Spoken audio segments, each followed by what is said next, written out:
તો standing committee સમક્ષ Rajkot મનપાના collector દ્વારા જે આ બજેટ મૂકવામાં આવ્યું, રજૂ કરવામાં આવ્યું તે પ્રમાણે હવે રાજકોટ વાસીઓએ ફાયરનો ટેક્સ પણ ભરવાનો રહેશે।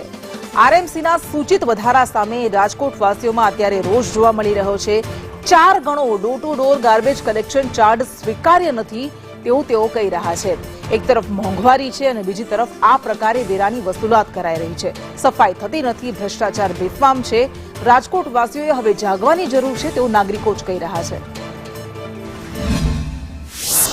એક નાગરિક તરીકે અને એક મારે દુકાનદાર તરીકે કોર્પોરેશનનો જે આ કચરા ગાર્બેજ કલેક્શન ચાર્જ છે એ જે 4 ગણો વધાર્યો છે એ ખરેખર બહુ ખરાબ પરિસ્થિતિ કહેવાય સામાન્ય નાગરિકની।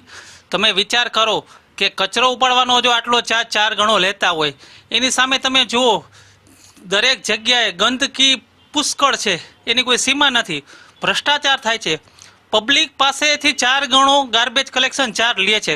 ખરેખર આ બહુ ખોટું કહેવાય। સામાન્ય પબ્લિક બહુ હેરાન થાય છે।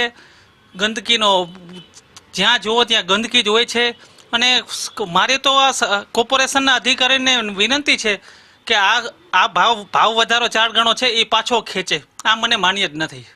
આનાથી જનતા ખૂબ જ પરેશાની ભોગવશે।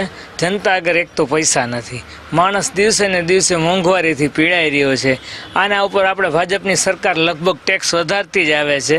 આની સાથે જનતા ભાજપનો બહિષ્કાર કરવાની જરૂર છે, કારણ કે જનતા ખૂબ જ પરેશાની ભોગવી રહી છે।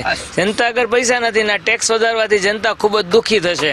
અનહદ બોજો વધાર્યો કહેવાય, 4 ગણો ટેક્સ વધાર્યો એટલે આના માટે જનતાએ ખુદ પગલાં લેવાની જરૂર પડશે હવે।